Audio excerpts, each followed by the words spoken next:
Dear friends, welcome back to citrus sciences. இப்போ நாம் ஒரு சிம்பிளான ஒரு சிக்கன் சூப் பண்ணியிருந்தோம். நம்ம சூப்பர் ஃபாஸ்ட்டாக பண்ணியிருந்தோம், ரொம்ப ரொம்ப குயிக்காக பண்ணியிருந்தோம். ஸோ அந்த சூப் இப்போது ரெடி ஆயிடுச்சு. நம்ம 15 மினிட்ஸ் சிம்மர் பண்ணியிருந்தோம் குக்கரில். இப்போ அதை ஓப்பன் பண்ணுறோம், எப்படி இருக்குன்னு நம்ம பார்க்கலாம்.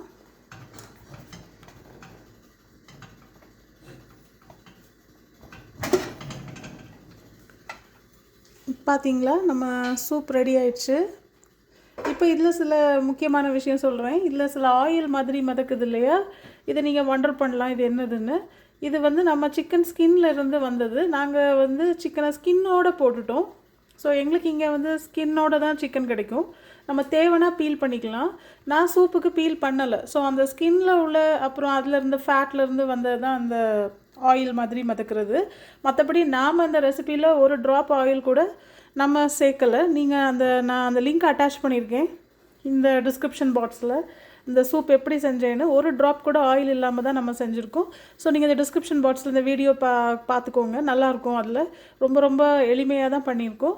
ஆல்சோ கண்டிப்பாக கொஞ்சம் ஆயில் மிதக்க தான் செய்யும். இப்போ நீங்கள் ஸ்கின் இல்லாமல் போட்டால் கூட அந்த மசில்ஸ்க்கு நடுவில் இடையில சில கொஞ்சமாக ஃபேட் இருக்கும், அதுலேருந்து எப்படியும் கொஞ்சமாக லைட்டாக ஆயில் வரதான் செய்யும். அது நேச்சுரல் வித் சிக்கன் சூப்.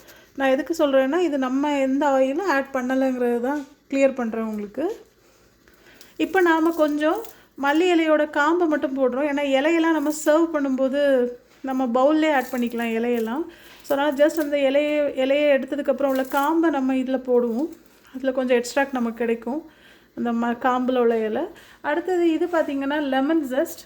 இந்த லெமன் ஜெஸ்ட் வந்து கம்ப்ளீட்லி ஆப்ஷனலுங்க. நீங்கள் டைம் இருந்தால் உங்களுக்கு பண்ணுங்கள், முடியலன்னா விட்டுடுங்க. இது சும்மா இதில் இருக்க கொஞ்சம் ஃப்ளேவர்ஸ், கொஞ்சம் ஸ்மெல், கொஞ்சம் டேஸ்ட் எல்லாம் இறங்கும். நான் ஜெஸ்ட்டுனா என்னென்னு சொல்லிடுறேன்.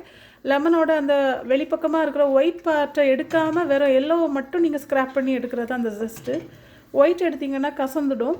ஸோ அந்த எல்லோ கலரில் இருக்க தோலை மட்டும் நம்ம மெதுவாக அப்படி சுரண்டுனது மாதிரி எடுக்கிறது அந்த ஜெஸ்ட்டு. அது சும்மா உங்களுக்கு டைம் இருந்தால் நீங்கள் ஆட் பண்ணுங்கள், இல்லைனா அந்த பார்ட்லாம் நீங்கள் ஸ்கிப் பண்ணிடலாம்.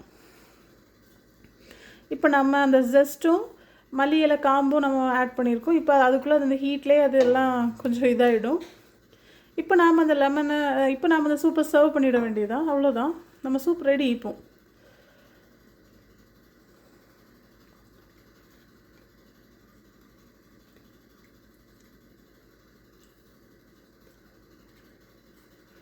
நான் இதில் உப்பு கொஞ்சம் டேஸ்ட் பார்த்துக்கிறேன் எப்படி இருக்குன்னு. அதை மறந்துட்டேன், ஃபஸ்ட் நிறைய போட்டிருந்தேன்.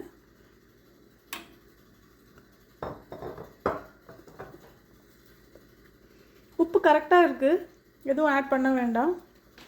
நான் முதல்ல நான் இனஃப் ஆட் பண்ணிட்டேன். அண்ட் பார்த்திங்கன்னா நம்ம சூப்பை வந்து மேலோட்டமாக தான் நம்ம எடுக்கணும், உள்ளே ஃபுல்லாக ஸ்டிர் பண்ணாண்டா. ஏன்னா எக்ஸ்ட்ராக்ஸ் எல்லாம் இப்போ இறங்கியாச்சு நமக்கு. ஸோ நம்ம ஒன்லி சூப்பர்ஃபிஷியலாக மேலே இருக்கிற பார்ட்டை, வாட்டரி பார்ட்டை தான் நம்ம எடுத்து குடிக்க போகிறோம். ஸோ உள்ளெல்லாம் ஸ்டிர்லாம் நம்ம எதுவும் பண்ணிகிட்ருக்க வேண்டாம், எல்லாமே ஆல்ரெடி மிக்ஸ் ஆகிடுச்சு நமக்கு குக்கர்லேயே. இன்றைக்கி நான் இன்னொன்றும் சொல்லணும், நான் ரெகுலராக பாட்லேயும் சூப் பண்ணியிருக்கேன், இன்றைக்கி குக்கர்லேயும் பண்ணுறேன். பட் இன்றைக்கி என் கிட்ஸ் எல்லாம் ரொம்பவே இர்ரெஸ்டிபிள் ஆகிட்டாங்க. அவங்க எல்லோரும் என்னது இது பயங்கரமாக மணக்குதுன்னு வந்து ஒரு 1000 தடவை வந்திருப்பாங்க கிச்சனுக்குள்ளே, வந்து ரெடி ஆயிடுச்சான்னு. ஏன்னா அவ்வளோ வாசம் வீட்டில் ஃபுல்லாக. ஸோ இந்த கண்டிப்பான இந்த ப்ரெஷர் குக்கருக்கு சூப்பர் ட்ரை பண்ண மிஸ் பண்ணிடாதுங்க. இவ்வளோ ஃப்ளேவர்டாக வாசமாக நாங்களுமே இன்றைக்கி தான் ஃபீல் பண்ணியிருக்கோம். இப்போ நாம் அந்த கொத்தமல்லி இலையை லைட்டாக எப்படி கார்னிஷ் பண்ணிக்கலாம், ஸோ தட் நம்ம குடிக்க அந்த எக்ஸ்ட்ராக்டும் இறங்கிடும். அப்புறம் கொஞ்சம் லெமன் ஜூஸ், நாங்கள் ஒரு லெமன் எங்கள் 4 பேருக்கு ஸ்குவீஸ் பண்ணி வச்சுருக்கோம் இந்த லெமன் ஜூஸ். ஸோ இதையும் எல்லாருக்கும் கொஞ்சமாக ஆட் பண்ணிடுறோம். மேலே ஒரு டேபிள் ஸ்பூன் இப்படி ஆட் பண்ணி விட்டுருவோம், அவ்வளோதான். ஒரு சிக்கன் பீஸ் அண்ட் நம்ம இப்போ ஒரு சிக்கன் பீஸும் ஆட் பண்ணலாம்.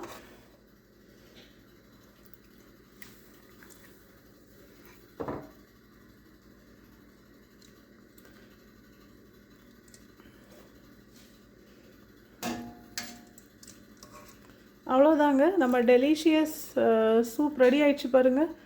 குக்கரில் வச்சதுனால குயிக்காக வேறு ஆகிடுச்சு.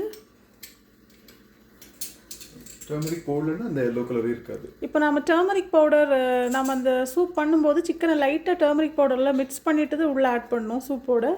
இப்போ அந்த டர்மரிக் பவுடர் போடலைன்னா இப்படி நமக்கு ஒரு எல்லோ கலர் கிடைக்காது. ரொம்ப ஒரு மாதிரி டிரான்ஸ்பேரண்ட் கலரில் தான் இருக்கும் நமக்கு. ஸோ இது நமக்கு இப்போ ஒரு அழகான கலர் கிடச்சிருக்கு.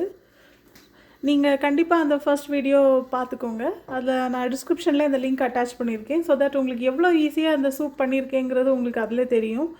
ரொம்ப ரொம்ப ரொம்ப குயிக்காக, ரொம்ப ரொம்ப ஃபாஸ்ட்டாக. It's ideal for working men and women, ஐசோலேட்டடாக இருக்கிற மென் அண்ட் சிங்கிள் ஸ்டேட்டஸில் இருக்கிறவங்க யார் வேணாலும் இது பண்ணிக்கலாம். சிக்கன் மட்டும் இருந்தால் போதும், மற்ற எல்லா பொருளும் நம்ம வீட்டிலே இருக்கிறது தான். ஸோ மிஸ் பண்ணாதுங்க ஃப்ரெண்ட்ஸ். என்னோடய வீடியோஸ்லாம் உங்களுக்கு பிடிச்சிருந்தா kindly like, share and subscribe பண்ணுங்கள். எக்ஸஸாக வர்றது we can freeze and keep. And another one thing நான் சொல்ல மறந்துட்டேன். இப்போது இந்த சூப் வந்து இப்போது நமக்கு மிச்சம் வருதுன்னா இந்த சூப்பை நீங்கள் இதை நம்ம ஸ்டாக்குன்னு நம்ம சேவ் பண்ணி வச்சுக்கலாம்.